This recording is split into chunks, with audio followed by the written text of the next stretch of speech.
Hi, Beverley. We're just waiting on people to join us. It'll kick off on the dot at 10:15. Hi, Heather. And we'll get underway at that particular point. So if we just give a couple of minutes for people to move virtually, then we'll get underway very shortly. Here they come. Hey, Angel.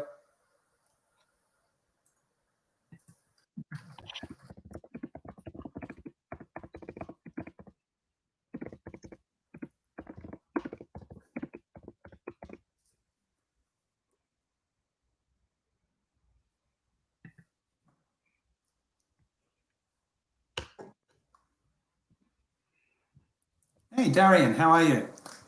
It's a name from the past. Thanks for joining. G'day, Carol. Morning. I wonder if we're getting used to this way of seeing people come into the auditorium. It's really interesting concept, isn't it? Your head's always thinking how if I was sitting in an at an entertainment center or something, how would this all be happening? And I'm trying to align that, and it's, I don't know if I should be thinking that way. I think I should be thinking differently. You need to be in different spaces at the one place at one time.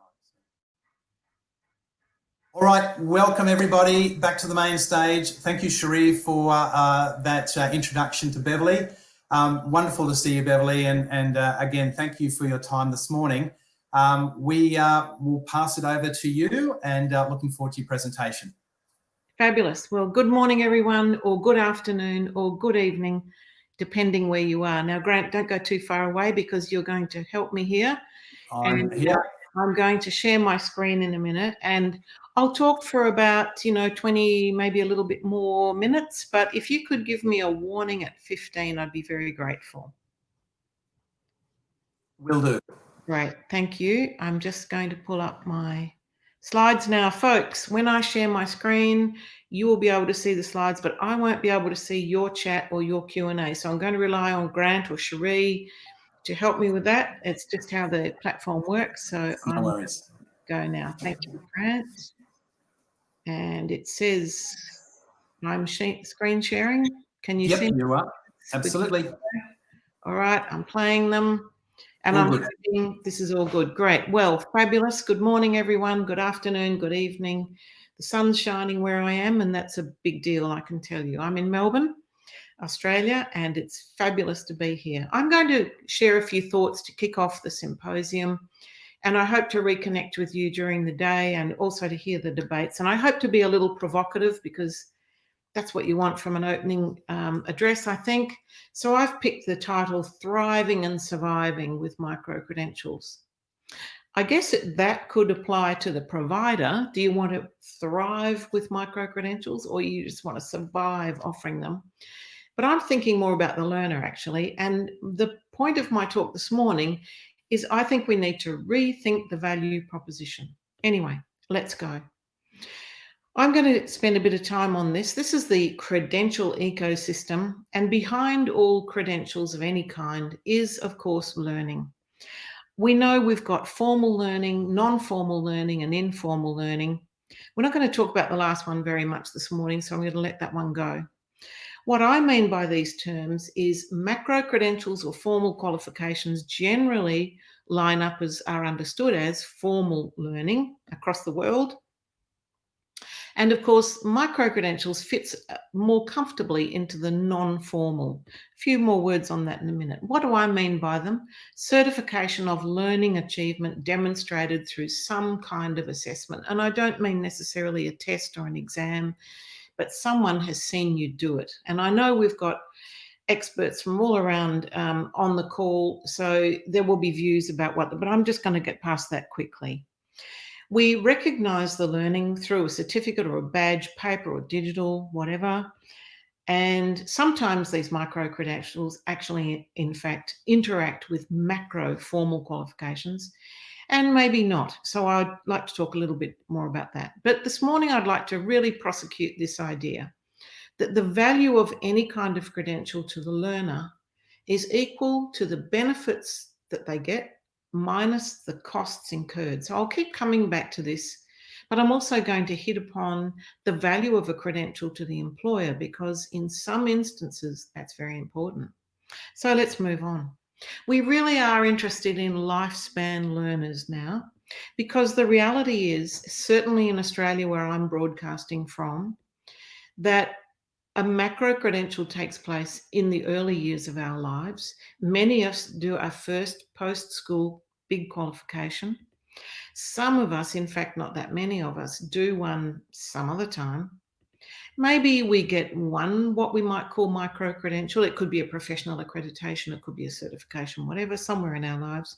But of course, what I'd like to see is real lifelong learning. Not always just micro-credentials, but some macro in there, and micro that stacks to macro. Wouldn't that be wonderful? I'm an educator. I just want to see people engaged in education, because it's better for everyone and it's better for your mental health and your well-being. Well, why are they such a hot topic, these micro-credentials? I'm going to put to you, because many macro-credentials, formal quals, are failing to deliver. Not all, some. Because there are dubious career benefits coming from some of them, not all. They cost more time to travel, fixed time slots, timetables. You know, we're still organising the calendar around harvesting the wheat. Time not working is time spent on learning, and some are very large and should be. Maybe some are larger than they should be. More money. They cost a lot of money, and they're designed mostly for first qualifications. In other words, Bachelor of Nursing. Now, I'm going to keep mentioning Bachelor Masters, because that's the part of tertiary education I come from, but I absolutely recognise that's not the only qualification there is. By contrast, recent short courses and certificates, I'll call them micro-credentials, but they've been around for a long time. They can be more focused on skills and jobs, and I'm going to show you some of those. And post-COVID, I think that's going to be super important. We're also seeing increased visibility. I suggest that started in the MOOC movement around 2012, when universities started offering short courses for free. Nice to learn. Do this because it's good. But also we're starting to see credit recognition and other prestige factors. But I think that's changing. I don't think it's all about traditional providers anymore. The costs, of course, they're shorter. They can cost less. They don't always, but in my view, they should. They're often online and on demand, but not always. And less money is required because they usually cost less. They should. And there are other costs involved. If you don't have to travel, it's obvious. So successful micro-credentials, I suggest you can thrive with them if you avoid the pitfalls of macro-credentials where they can be avoided, but build on the strength of macro-credentials. And I would say particularly around quality assurance. Well, I'm going to use some data now about how mature Australians or post-school Australians are responding. So I'm going to draw on some of the local data and talk about bachelor and master enrolments in this country. Apologies to others, but I don't think it'll be vastly different wherever you are. What you're looking at here is the bachelor enrolments by headcount over the last 5 years. You don't need to see the tiny things. By the way, you will get the slides, so you can pore over the data later. What you are seeing in this slide is that over the last 5 years, enrolments by Australian learners, domestic learners, have gone up in the sciences, health, society and culture. That's code for arts, law, psychology, and others, of course, and IT, a bit from a low base. IT is actually second from the left, but they've gone down in education, commerce, and creative arts, just a bit, not a whole lot. The postgraduate or masters by coursework picture is really quite different. That is that really, when you look at it, the postgraduate market in this country is really in 4 disciplines. It's amazing when you look at this picture. And one of those disciplines is rising, one is rising a bit. So health's going up, rocketing up. Society and culture is kind of rising a bit, and education and commerce are dipping. Now, why is this so? That's always a good question. One thing I wanted to explore was what we know about older Australian learners. So I went to the postgraduate only, and I divided those postgraduate enrolments up by men and women, online and on campus. And that's what you're looking at here. Again, you can look at the data later. But basically, you're looking for a bit of a trend here. You can see in society and culture, online enrolments in postgraduate degrees have risen, more for women than men. It's a very female market. In health, going up on campus and online, and a little bit of a rise for women in management. So I think there's something going on, of course, and I wouldn't be alone on this, and it's not groundbreaking news, is that if you look at an online degree versus an on-campus degree, the career benefits should be the same. It's the same degree. The fees are the same in Australia, pretty much. The difference is, of course, time, accessibility, asynchronicity. So time is very important across the lifespan learner. That's not news. Let's move on. Here's a bit more data. And again, you have to be careful with this data. You can see down the bottom left-hand corner, many caveats. What I've tried to do here is line up some Australian graduate data, looking at what undergraduates do in selected areas down the left. First column, what's their chance of getting full-time employment? Greens means I've highlighted the top 10, the best chance. Next one, what's their median salary? This is from the Graduate Outcome Survey data, of course. Green meaning, what are the top 10 salaries out of those I've selected? What kind of debt do they have? Now, this you have to treat very carefully, but I've kind of made up some numbers roughly that might reflect the sort of debt a student will have on graduation from, say, nursing. And then what's the quality of this thing according to the students? So you're looking at the overall satisfaction, percent agree. Top 10. Well, if you look across all of those, nursing, of course, gets 4 greens. So that's where you would get the best chance of a job, one of the top 10 salaries, the lowest debt, and the highest quality in the top 10 anyway. And there's some different things going on. Look at humanities. Wow. Your chances of a job may not be as good, but other things are really good. Science and maths, not so good. And you could do dentistry if you really want to make a lot of money. 88,200, but gee, ouch, quality of learning. So what's the value proposition for the undergraduate these days? Well, I want to go on and ask another question. What if they go on and do a postgraduate degree? Now, there's many things you could do here. You can look at this data later, but what you're looking at with nursing is, okay, if you go on and do a Masters of Nursing of some kind, your chances of full-time employment go up by 18.5%.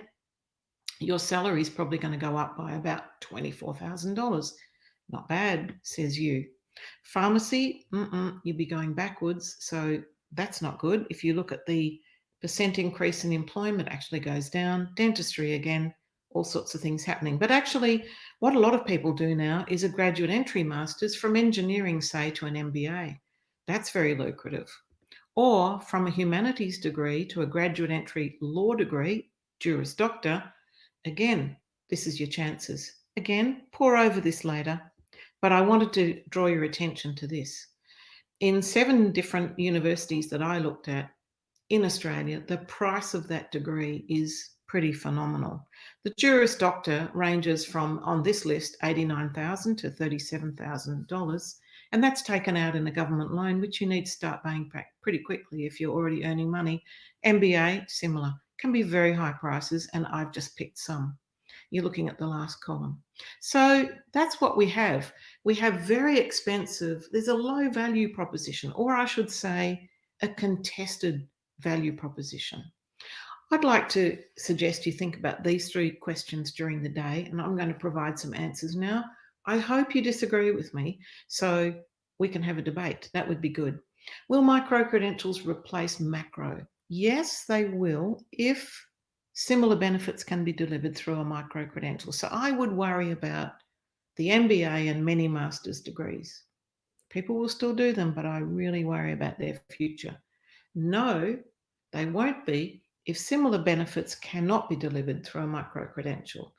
For example, a professional accreditation degree like Bachelor of Nursing, or indeed any first post-school macro-credential rite of passage degree in history, literature, please God, let none of those be disrupted by replaced by micro-credentials. That's all a good education and a really good thing to do. So my answer is equivocal. Some yes, some no. But I think they will come under some threat. Will they live alongside macro credentials? Well, yes, they will if they maintain standards, deliver the benefits promised.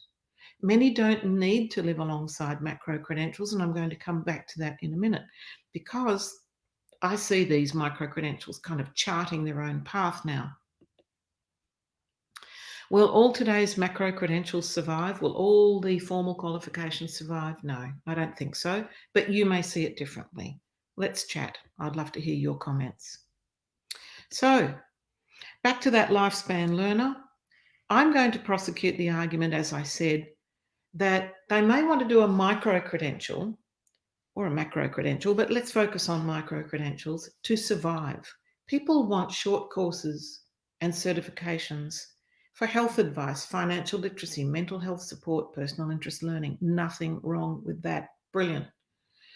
But if you're going to be in that space as a provider, then the benefits and the value is based on whether they get life support, peace of mind, reassurance, and the costs to them in that equation need to be either free or low fee, short duration, and on demand.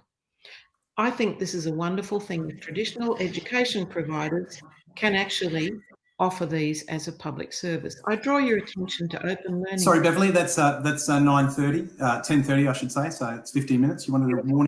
Thanks a lot. OpenLearning has lots of these available on their platform. They're schmick, they're short, they're well done, great work. But we have to assume in this post-COVID world that learners like us across the lifespan are going to work and learn globally across time zones. I've never had so many evening meetings or early mornings as I have this year. So on the other side, if you want to thrive, in other words, if you want to find and create meaningful paid work with a credential, then I want my existing skills certified, I want my skills augmented, or I want to learn a new skill. The value proposition is really different. So this is where it gets muddy, because the other 2 points of my triangle are the other two major stakeholders, and employers, I'm going to suggest, are starting to offer their own credentials. So what we're looking for here is a move from, yes, must do something about employability for all providers, to this is the learning for earning economy. I'm going to keep moving on, because we're starting to look for where work will be more plentiful. In Australia, this is from the government website, these are the 3 highest areas where there are current vacancies. So learners will be asking themselves across the lifespan these questions. What's the fastest route? I'm going to share a few thoughts from this report, which I wrote a few weeks ago. The key point in it is that out of 23 professional certificates on Coursera, 21 are offered by companies who are looking for their talent. There is no higher educator involved. Their core business is not education, and they can afford to charge a lot less. These certificates are named for the job, not the actual field of education, and they offer people data. So again, look at the report yourself, and you can look at this data later. But the one from Google in IT support has attracted 400,000 learners, and they have found, and they claim, 84% of those who answered their survey said that they got a career benefit. Now, we could drive a truck through that data, but that's interesting that this provider is actually offering that data.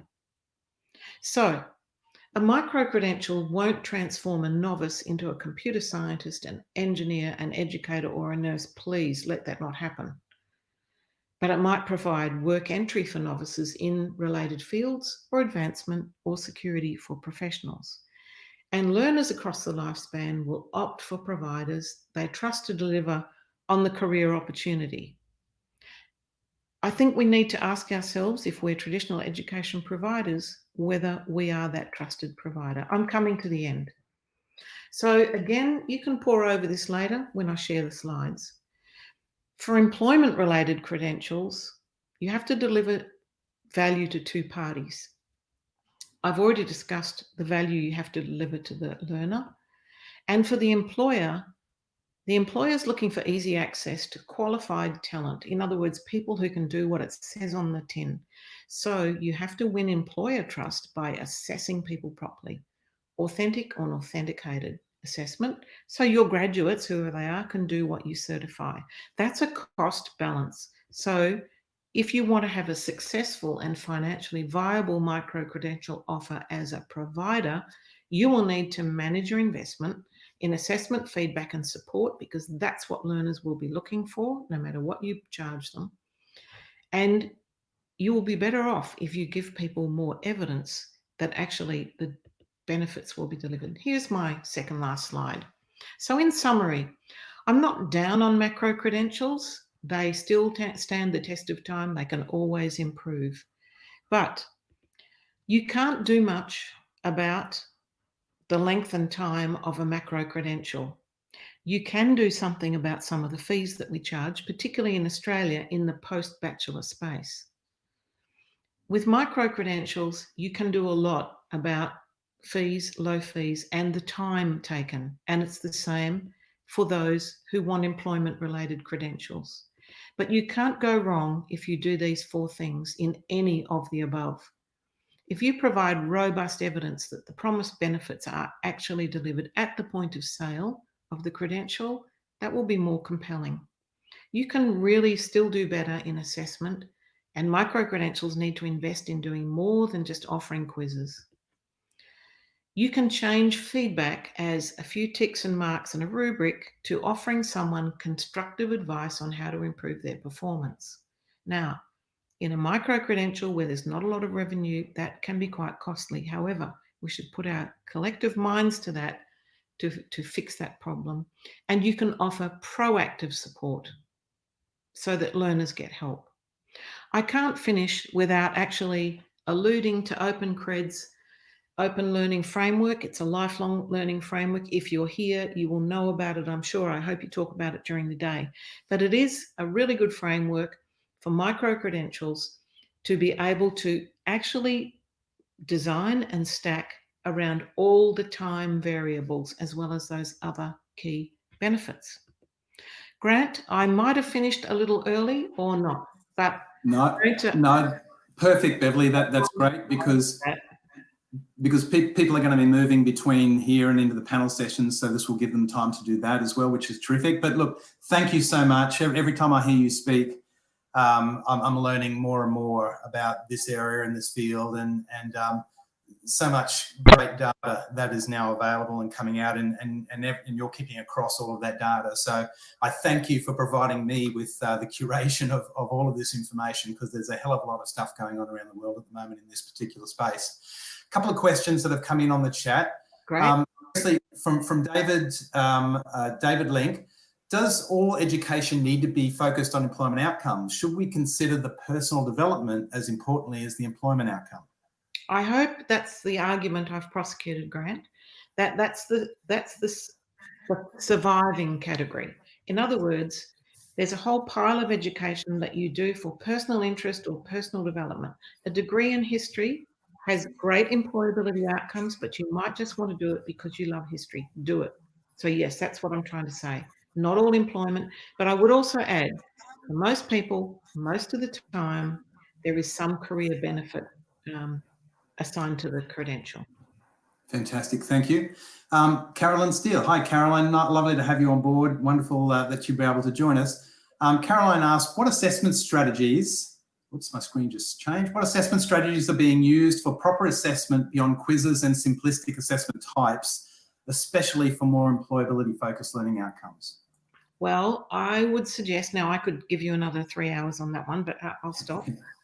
So a principle is to think of an example of the kind of task the new graduate of whatever you're designing is going to be typically asked to do.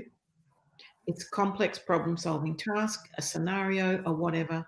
Give them something along those lines and ask them to bring their ideas, their thoughts. Now, that's easy for me to say, and it won't work for nursing assignments and other things or whatever, but that would be the principle that I would work on, Grant.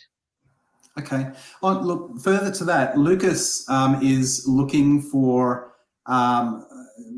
good resources around valuable assessments, formative and summative. Maybe we can share this offside with you, Lucas, but if you're aware of places where people can go to get some examples of those sort of assessment types and so forth, certainly talk to us at OpenLearning. We do a lot in that space, and we can certainly help you with respect to that, Lucas, but we might take that one offline. I'd like to give a shout out to Cradle at Deakin, the Centre for Research in Assessment and Digital Learning. Fantastic. And if you do a search on Cradle on the web, they've held a number of webinars over the last 6 months where they've delved into this in a bit of detail. Those webinars have all been recorded and are available if you want to go to those. Good segue into just reminding everybody that all of these sessions are being recorded. You'll be able to come back into the platform at a later stage, and where you saw the Join Now button, that will be replaced with actually a link to the recording. So you'll be able to look at the recordings and even do that. Sorry, Gavin's just come in, Beverley, with one last question here. Can you comment on the value proposition of co-creation of micro-credentials between university and industry partners? A fantastic intro into some of the other discussions we're going to have later today.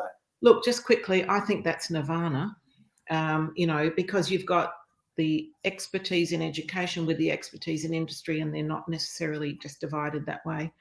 However, sometimes that means from a university point of view that we'll kind of talk to industry towards the beginning and towards the end. I say, how about designing from the get-go and creating an education and employability bundle? In other words, at the end of this co-created episode, ask the industry, or as a provider yourself, offer internships, work experience, placements, jobs. You know, think of a bundle, not just the credential, because the credential is still the license to hunt for paid work for those people who are looking for work. Great. Look, we've still got a little bit more time. Marco Savage, from Marco's up in Abu Dhabi. What's your opinion regarding deconstructing and reconstructing current macro-credential curricula to merge them organically with a micro-credential framework? Look, that's a good thing to do. I've always been of the view that to offer a credit recognition framework so a micro-credential can stack or admit someone to a macro-credential, it seems to be a no-brainer. So I think that's a very good thing to do. But what I have just felt in the development in the last 6 months, Grant and Marco, is that I'm not sure that a lot of learners are so interested in credit anymore. That disappoints me a little bit, because I want to see people do those micro credentials across the lifespan. But, you know, to me, I don't see, there's no reason why not. As long as the macro credential can be agile enough to incorporate things and not be the lighthouse that the ship has to navigate around entirely. Yeah, and that's the interesting part of all of this, isn't it? There's no one sort of model. I saw another question come up earlier around, you know, are there particular models that benefit certain groups and audiences and so forth? Yes, there are, but there are so many of those. And I think we're still discovering that. The current climate we're in at the moment, you know, we're going to start to see a lot more of those sort of models come up. And anyone who can actually predict what 2021 is going to look like as far as the world for normal delivery as well as macro is you know, I'll buy a lottery ticket off you tomorrow, because I think you can tell the future. But you know, Beverley, thank you once again. Fantastic having you on board. On behalf of all of the people and all the team at OpenLearning, thank you for joining us on this inaugural symposium. We hope you'll hang around for the rest of the day. We will. Share information, we'll share PowerPoints, people will get access to recordings. All right, folks, we're 10:45 is the next session. That will be a panel session. So back in the lobby, if you click on panel sessions, at 10:45 we'll be going live with that first panel session. So we look forward to seeing you all there. Thank you again, and we'll see you soon. Thanks, Beverley. Bye-bye.